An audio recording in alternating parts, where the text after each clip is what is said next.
Welcome back to ReadingBear. Today, we will take a look at some new revenge stories.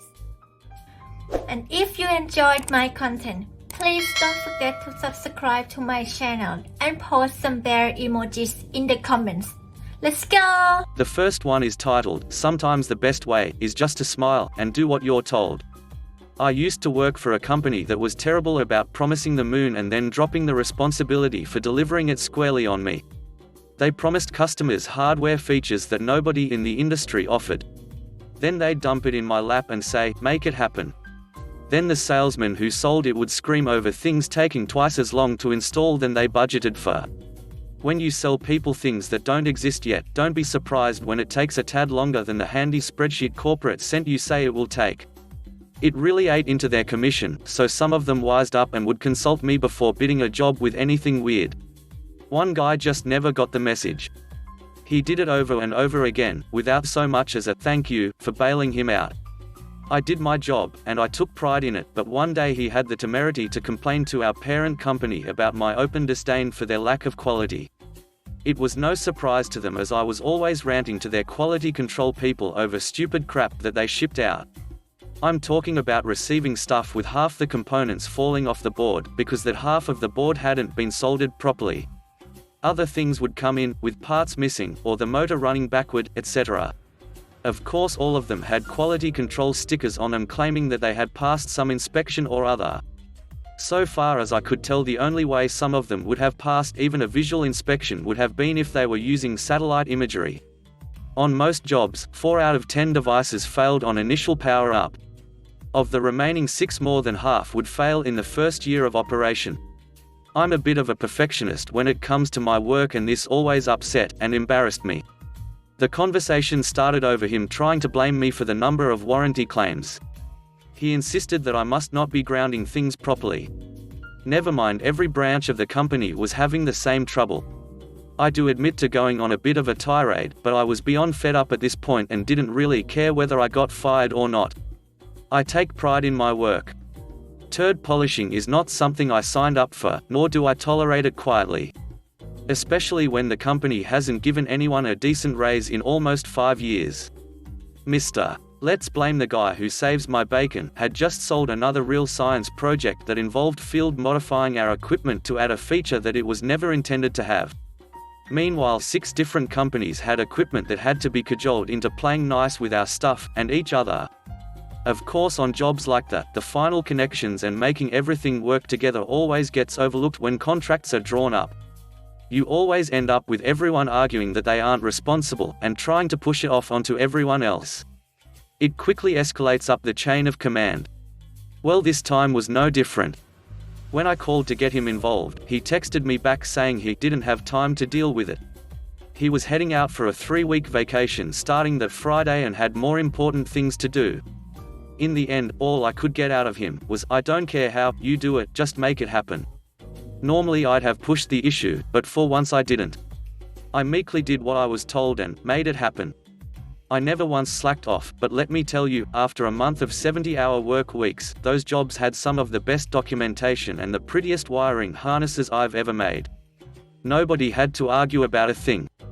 Every time another company pawned their scope of work off on me, I made it happen, and documented my time meticulously. I even took the progress photos he was supposed to submit, and submitted them. He never saw a dime of that commission. 120 hours of overtime that you failed to budget for will kinda do that. The next one is titled, "Better Check Your Facts, because People Know People." The internet has evolved quite a lot over the years. Some people may remember Usenet groups, I know I do, used to have a lot of fun reading them. Kind of similar in a way to today's Reddit in a way, no matter what the subject was, someone would have a Usenet news group for it. But unlike today's Reddit, it was strictly text. You could download images, but they would take forever to download, and could often be across several different messages, just one of the messages missing, and you wouldn't get the image. Things then improved, download speeds slowly got faster, and then there was IRC that came about. IRC saw the same thing, there was chatroom for anything and everything, and if there wasn't, you could clearly create it. If you were to try to watch a video over the internet back then, it could take you a couple of hours to download a music video. You get the idea. This is important for the context of the story. I was a writer on a couple of wrestling newsletters during the mid to late 90s. We only published our newsletters online. You could have it emailed to you, or go to a website to read it. Think we hosted on GeoCities or Tripod. Both wrestling newsletters were independent of each other, and I used different nicknames on each. One was more a review and preview newsletter, where we would post reviews of the most recent shows, events, talk about current feuds, and talk about what we may think will happen in the next big event. The other newsletter was a news and rumors newsletter, with a few fun puzzles, competitions thrown in to keep things interesting. At the time, you had a few big-name wrestling news and rumors websites, and a handful of small ones. I was a writer on one of the small ones. Sometimes we would get news and rumors from the big-name websites, giving them credit where appropriate. Sometimes, we would hear things from people in the business. Everyone had their sources of information. And sometimes we would make an educated guess on possible scenarios, based on current trends in the industry. It did get a bit cutthroat at times, with some newsletters claiming that they broke the news first, when it had already been published in other newsletters first. And you would even have some newsletters devote all of their time trying to rubbish the other newsletters for publishing false and misleading information. It was rumors. We did not always get it right. Through a couple of readers of my first wrestling newsletter, I learned of a huge surprise in the works for one organization, which could potentially lead to something happening at a big event coming up. I won't mention the surprise, but it involved a person from another sport. No other wrestling newsletter had reported it, so I included it as a rumor on the second wrestling newsletter. I was instantly rubbished by one of the major wrestling newsletters at the time, publishing a clearly nonsense rumor that would never happen, only for that very same newsletter to publish the exact same rumor 2 or 3 days later, and claim to be the first ones to publish it. This sort of stuff happened all the time. It did not bother me at all. Anyway, I happened to have a few wrestlers who actually read my first newsletter, no big names as such, but a couple of lesser-known wrestlers in the big organizations. I knew who they were, but refused to reveal their identities back then, and refused to reveal them now. One of them let me know of an unknown fact from a major match a couple of years earlier. It was to do with an injury that happened during a part of the match. This fact had never been published anywhere else at the time. I mentioned that I wrote for another wrestling newsletter, that dealt with news and rumors, and asked if I could repeat the information. The wrestler said sure, but not to credit him. So I go ahead and publish the rumor. Straight away I had another of the smaller wrestling newsletters say that it was nonsense. They said that it was impossible for the match to have continued, had the injury happened. They then started a smear campaign on the second newsletter. I was getting spam emails constantly, virus attempts originating from the competition. The competition even went so far as claiming that they had the full story of my wife of 10 years working as a call girl. Don't ask, they were trying to find anything to smear me with. There was more sinister and disgusting stuff, but I won't write it here. Why it got so personal, I do not know, but the funny thing was that at the time, I was a 22-year-old single university student, and if I had a wife of 10 years who was working as a call girl, I would have had to marry her when I was 12. But his smear campaign was working. Our readership dropped by nearly 50%. It was time to get some revenge, although I had no idea just how far the revenge would end up reaching. Firstly, I approached one of the bigger wrestling newsletters. They would often run ads at the bottom or rear of their newsletters, for affiliated newsletters. I organized a new affiliation with them, removing an affiliation they had with the competition. Small potatoes. I started promoting the second newsletter heavily on Usenet, in some of the wrestling groups, which ultimately led to an increase in our email subscription base, greater than what it was before his smear campaign. This negated any effect that his smear campaign had, but I was hungry for more. I wanted to shove it where the sun don't shine, so I contacted those wrestlers who read my first newsletter. I explained the situation to them, and they were happy to help out. It took a couple of weeks, but eventually I was able to post a link to a 15-second video hosted on a GeoCities webpage, as well as on a wrestling Usenet group, where the wrestler at the center of the injury rumor not only confirmed it but gave a shout out to my second newsletter. While it validated me and my information, it still didn't shut the other guy up. Finally, a break. While the guy used an alias for his newsletter, he did actually mention his name a couple of times, and where in the US he attended university. Using this information, I was able to get a friend in the US to do some searching for me, attended that very same university, and discovered that the guy had actually completed a journalism degree several years earlier. Further research indicated that he was now working as a reporter for a regional newspaper in the US. His wrestling newsletter must just be a hobby. So I decided to send all of the information I had, his smear campaign etc., to the newspaper office. I don't know what, if anything, it would do, but it was worth a shot. About a month later, I got an email back from the newspaper, thanking me for the information. They discovered that he was using the newspaper's system to run the wrestling newsletter, which was against their policy, so they fired him. And because the newspaper was part of a chain of regional newspapers across the US, he was going to struggle to find another journalism job. The newsletter got shut down as well, because without the newspaper's system to run it, the guy had no way of continuing with the newsletter. Side note: I ended up finishing with my newsletters not long after anyway. The first newsletter, as I was just a writer for it, I finished up with it when the owner of the newsletter decided to close it down. He didn't have the time to devote to it due to work commitments. The second one, I started off as just a writer, contributor, then took over their competitions, then eventually took over the whole newsletter. Original owner didn't want to do it anymore. But in the end, I was finishing up at university, I had to move on with my career, so I closed it down. The next one is titled, I Got Back at Scumbags Who Abused My Domain Email.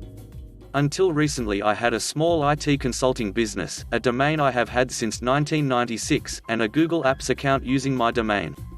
Today I use Google Apps to keep the family together under a common email suffix, and to keep track of all the accounts and subscriptions I accumulated over the years. I have a catch-all email definition, so all email coming to an undefined address ends in my mailbox. There was always some abuse. A couple of times spammers used a fake address on my domain as the send from address, and I ended up with thousands of bounced mail and a few angry complaints. I learned to live with the occasional trouble, dealing with it when it comes. SPF also helps a lot, and this is not a real issue any longer. However, during the past year or so, a bunch of people started using fake emails on my domain for various services and social platforms. For some people this is the ideal way. They can open an unverified account, use it but not be on the mass email lists and ubiquitous notifications coming from the vendors. Well, in the beginning it was a single Albanian guy, and I just filtered him out. My inaction turned out to be a mistake. Today there are three groups that abuse my domain: the Ukrainians, all young women, the Albanians who all seem to come from a single clan, and the Malay guys. Approximately 30 people. Thanks to them I get dozens of daily mails from Facebook, Microsoft, Skype and Apple, as well as hundreds of mails from the dating services, e-commerce sites, gaming sites and whatever they bought. I was getting really upset and decided to fight back.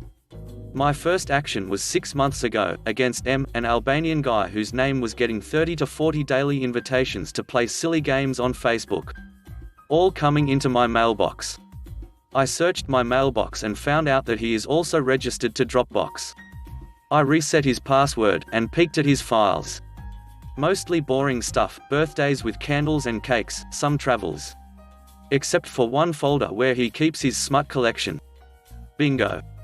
The guy loves girls with big tits and I am okay with that.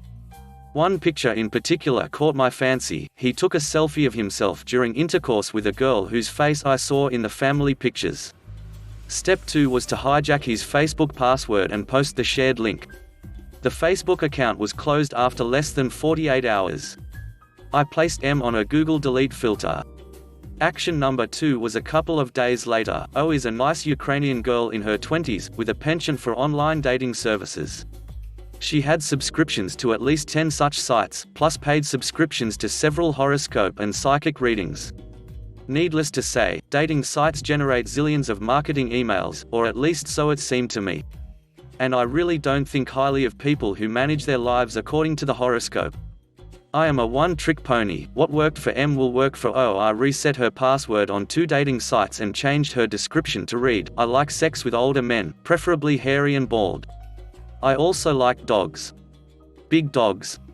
For a couple of weeks I would log into her dating accounts just to see urgent messages the drooling perverts sent her. To be honest, after the initial hysterical laughter, I felt sorry for these guys, not the perverts, the email abusers. Maybe they just got bad advice from someone, so I did not pursue additional revenge for a while. I am not a natural jerk. My domain name is similar enough to that of a hotel reservations website, and when people mistype and send to me by mistake, I usually respond to them and tell them to fix their address. Fast forward to May this year. A newcomer starts to stand out in the crowd. This time a Malay guy, is a real jerk. He is trying to con some people in what looks like a pyramid scheme. Thank you Google Translate for letting me understand the email content. He made the fatal mistake of mixing business with pleasure, and has a Facebook account using his fake email. Well, I don't have sympathy to jerks and to really stupid people who think they are really clever. Thank you Google Translate for writing obscenities in Malay, and thank you Facebook for having low default account security measures. I didn't have that much luck with A, S, and R. Their Facebook accounts are secured and require some security questions, but I did change their passwords and lock them out. T is another Ukrainian girl living in Halifax, and she uses her fake email as an Apple ID to buy stuff in iTunes. This is really stupid of her, and this is the highlight of my revenge. Last week I erased her iPhone via iCloud. I am getting 10 daily requests to reset her Apple ID password. Looks like she has stuff in iTunes. T, if you are reading this, tell your friends that stealing email accounts is immoral and wrong. The next one is titled, He Should Have Taken the Easy Way Out. Well, my friend was a proud business owner and a father of 2. He also had a little bit of a drinking problem and decision-making problem when he was drunk. We were both like this for a while, until I grew out of it. He did not. Fine, his choice. Well, my friend on occasion would cheat on his wife. By the time he got married we weren't particularly close and I didn't care. How do I know he cheated on his wife? 'Cause he'd drunk text me pictures, stories, etc. He also had another funny habit which my wife didn't think was too funny. He'd post stupid crap on my Facebook wall, think sexy nudes, softcore porn, clothes on, that's the best way to describe it. I don't know why he thought this was a good idea. Needless to say, my wife called him up and told him he needs to stop. 10 minutes later he did it again. At the time I was outside working on my bike, my phone on the kitchen table. My wife grabbed my phone, which was okay, we shared phones, and began going through our text messages between my friend and I. I was the saint, he wasn't. She screen captured quite a bit of proof. She then told my friend to apologize and stop being a douche. He quote-unquote said, "You can't ducking stop me." I suspect he was drunk. It was 11:30 a.m. on a Sunday after all. She then proceeded to find his wife's Facebook page and forward her the screen captures of the pictures and stories of him cheating on his wife. His wife of course was completely caught off guard, and divorced him, and used the evidence my wife sent her to royally and truly duck him over. He lost his family, his business, his house, his cars, everything. After the legal battle and paying out, he was a broken man. That is how my wife destroyed a man. All he had to do was apologize. The next one is titled, Steal My Guitar? Say goodbye to everything you own. Background, my friend who I'll call James and first are in a band, and his grandpa on his mum's side of the family allows us to use his house as a practice space. Since hauling things back and forth can be a pain, we tend to leave a lot of our equipment over there. Up until a few months ago both of his parents were also living at his grandpa's house. A few months back his parents got into a huge fight because his father is basically a deadbeat, hasn't had a job in a decade, and outright refuses to look for work. At this point she's basically had enough of him, tells him to get his possessions and move out. He moves out, but he ends up leaving the majority of his stuff in the garage. This is a huge pain in the butt because his stuff is stacked to the ceiling in boxes and taking up half of the garage. She gave him a month's notice to come and get his stuff, but he never did. He ended up moving back in with his dad, James' grandpa on his dad's side. Last week out of nowhere James gets a series of angry and borderline threatening texts from his dad wanting to know what James had done with this old drum kit that his dad had left in the garage. He was all paranoid that we might be trying to sell it because a similar drum kit popped up on Craigslist recently that he thought was his. James explains to him that the kit is still out in the garage and that he can come get it at any time. His dad replied that he was gonna come get the kit, but he apparently still thought that we were tried to sell it on Craigslist and just hadn't found a buyer. His dad came by to get the kit when me and James weren't around, but when we came back we discovered that not only had his dad taken the old drum kit, but he had also gone through all of our music equipment and taken several $100s worth of cymbals and snare drums that belonged to James, several of our microphones, and one of my Fender Telecasters. The revenge, me and James were rightfully upset that his father had done this. James called him and demanded to know why he had taken some of our music equipment. His father told him that it was payback for trying to sell his drum kit on Craigslist and hung up. Me and James considered just calling the cops and being done with it, but I had a better idea. Since his dad hadn't come back for the rest of his stuff after his mum gave him a month's warning, that technically meant that everything that he left in the garage was abandoned property and we could do whatever we wanted with it. So what me and James did was we had ourselves a little one-day only yard sale of his dad's stuff, everything 5 cents a piece. Word traveled fast around the neighborhood and soon everyone in the areas was coming around to do a bit of shopping. We sold tools, video games, TVs, clothes, you name it. At the end of the day we had made about $20 in change. Everything else that was left we donated to Goodwill with the exception of his clothes. We burned those in a fire pit.